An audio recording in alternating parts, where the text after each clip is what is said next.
안녕하세요. 교통사고 정보가 가득한 부산스토리 김실장입니다. 지난 시간에 보험사랑 하는 첫 통화가 굉장히 중요하다, 아무 의미 없이 날려먹지 말자, 이런 취지의 설명을 한번 드렸었는데, 오늘은 그 첫 통화를 보험사에서도 그럴지 모르겠지만 굉장히 중요하게 생각을 할 거라고 저는 개인적으로 생각을 하고 있어요. 이 첫 통화에서 이 피해자의 성향이라든가 이 피해자가 무슨 생각을 하고 있는지, 합의금을 얼마나 생각을 하고 있는지, 내가 쉽게 합의를 할 수 있는 사람인지 아닌지, 이런 부분들을 판단을 할 거란 말이죠. 그러는 와중에 뭐라 그럴까, 약간의 이런 스킬들을 사용을 하면서 피해자분들의 합의금을 줄이기 위한 노력들을 하는데, 보험사가 어떤 스킬들을 사용을 해서 피해자들의 합의금을 폭락을 시키는지, 이러한 이야기들을 좀 한번 해보려고 해요. 이런 부분들도 알아야 여러분들이 안 속고 피해를 또 안 당할 수가 있으니까 오늘 영상도 끝까지 시청해 주시기 바랍니다. 대부분의 많은 분들이 보험사의 전화를 많이 기다리고 계세요. 그리고 그 통화에서 어떤 합의가 이루어질 거다, 이렇게 생각을 하시는 분들이 굉장히 많은 것 같아요. 물론 그럴 수도 있어요. 아마 대부분의 사건에서는 첫 통화에서 합의가 이루어지는 경우는 그렇게 많지는 않습니다. 첫 통화는 약간의 서로의 탐색전 느낌이라고 좀 생각을 하시면 될 것 같아요. 피해자분들은 아무 생각 없이 전화를 받는 경우도 있겠지만, 보험사의 입장에서는 아까 제가 말씀드렸듯이 이 피해자의 성향이라든가 생각하는 합의금 이런 것들을 판단을 할 거란 말이죠. 왜냐하면 보험사에서는 피해자가 얼마나 다쳤는지 이게 중요하지 않습니다. 당장 오늘 합의가 가능하냐 안 하냐, 합의를 한다면 얼마의 금액에 합의를 할 수 있냐, 이게 가장 궁금하기 때문에 피해자의 부상의 정도는 그렇게, 그래서 합의금 협상은 실질적으로 첫 통화보다는 두 번째, 세 번째, 네 번째 통화에서 이루어지는 경우가 되게 많죠. 이렇기 때문에 첫 통화에서 피해자가 이상한 소리를 한다거나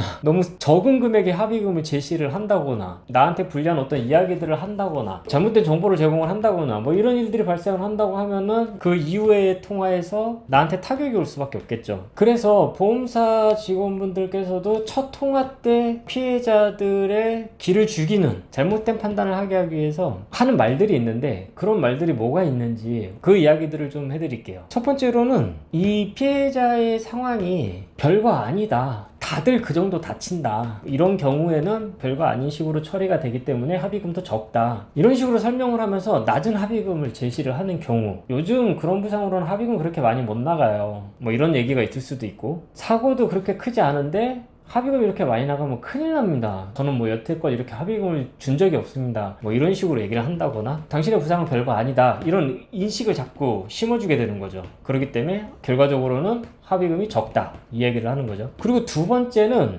이런 이야기 들으신 분들도 굉장히 많으실 거예요. 만약 이렇게 하지 않으시면 합의금이 줄어들거나 나중에는 못 받으실 수도 있습니다, 이런 식으로 피해자들의 불안감을 심어주는 이야기들을 하는 거죠. 그러다 보니까 내가 나중에 합의하면은 돈이 더 적어질 수도 있겠구나 라고 생각한 피해자분들이 섣불리 합의를 하는 그러한 상황을 만들어 버리는 거죠. 특히 과실이 높은 사건들, 그런 사건들에서 이러한 이야기들이 좀 많이 나오고 있는데, 상대방 피해자는 합의금 50만 원에 합의를 하셨는데 가해자인데 어떻게 합의금이 더 많이 나가냐, 이런 얘기들이 있을 수도 있죠. 피해자의 부상과 가해자의 부상이 서로 똑같다는 전제에서 말을 하는 거기 때문에 전혀 맞는 얘기는 아니죠. 아니면은 어떠한 자료들을 제공을 하지 않으면 합의금을 줄 수 없다, 이런 식으로 이제 민감 정보들을 요구를 한다거나, 이런 부분들이 좀 있을 수 있어요. 그리고 세 번째는, 옛날에는 정말 이런 케이스가 많았었는데 요즘에는 워낙에 정보들이 많이 공유가 되고 있어가지고 이러한 경우가 많이 없지 않나. 이게 뭐냐면, 잘못된 합의금 계산 방식이나 아니면은 관련된 법률이나 약관에 대해서 잘못된 정보들을 제공을 해가지고 말 그대로 속이는 거죠. 그래서 피해자가 잘못된 판단을 하도록 유도를 하는 겁니다. 대부분의 피해자분들이 전문적인 지식이 없는 상태에서 또 전문가라고 하는 보험사 담당자가 그렇게 얘기를 하니까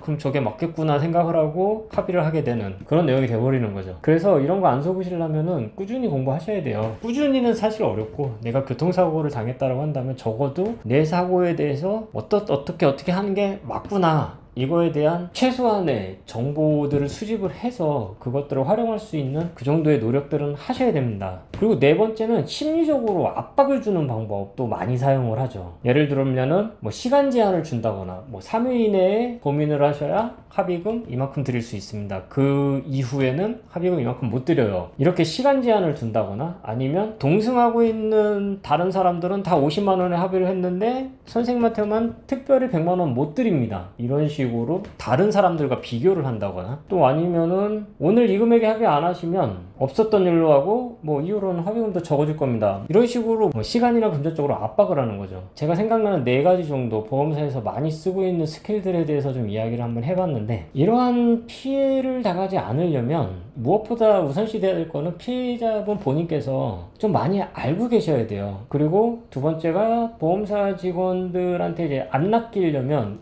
감정 컨트롤을 잘 해야 될 것 같아요. 담당자들이 일부러 이렇게 흥분시키는 그런 담당자들도 있는 것 같은데, 하지 말아야 될 말들 막 하고 막 해가지고 감정 컨트롤 안 되면 나도 막말을 하게 되고, 그러다 보면 막 욕하고 싸우기도 하고, 그러다 보면 또 서로 이상한 일까지 벌어지는 일들이 발생을 하고, 심한 경우는 뭐 서로 고소하는 상황까지도 발생을 하고, 감정 컨트롤도 굉장히 중요한 것 같아요. 세 번째는 이도저도 어렵다면 차라리 그냥 전문가의 도움을 받는 것도 좋은 방법 중에 하나죠. 그럴 때는 이제 저희 보상스토리 카카오톡 채널 댓글에 있으니까 전문가의 도움을 받아서 진행을 하시는 것도 좋은 방법 중에 하나가 될 것 같습니다. 그리고 4번째는 뭐 요즘 핸드폰에서 녹음 기능들이 있어가지고 녹음은 좀 필수로 진행을 하시는 게 좋을 것 같아요. 서로 기억을 잘 못하는 경우가 많아요. 담당자가 뭐 예를 들어서 합의금 300을 주겠다고 얘기를 했는데 그 다음 전화가 와서 100만원 이상 못 드리겠습니다 했대. 아니 저번에 300 준다고 하지 않았느냐, 내가 언제 그랬냐, 근데 녹음을 들어보면 300 준다고 했다, 들어봐라, 뭐 이렇게 해결이 되는 경우도 있고, 녹음 정도는 해 두시는 게 나중에 어떤 분쟁이 생겼을 때 해결하는데 또 도움이 될 수도 있는 부분이 있으니까, 이런 부분들. 그래서 제가 오늘은 첫 통화에서 보험사가 많이 쓰는 스킬들에 대한 이야기, 그리고 이러한 피해들을 당하지 않으려면 어떻게 해야 되는지에 대해서 설명을 해봤는데, 오늘 영상도 도움이 되셨다면 구독, 좋아요, 알람 설정 부탁드리겠습니다. 오늘 영상 여기서 마치도록 하겠습니다. 감사합니다.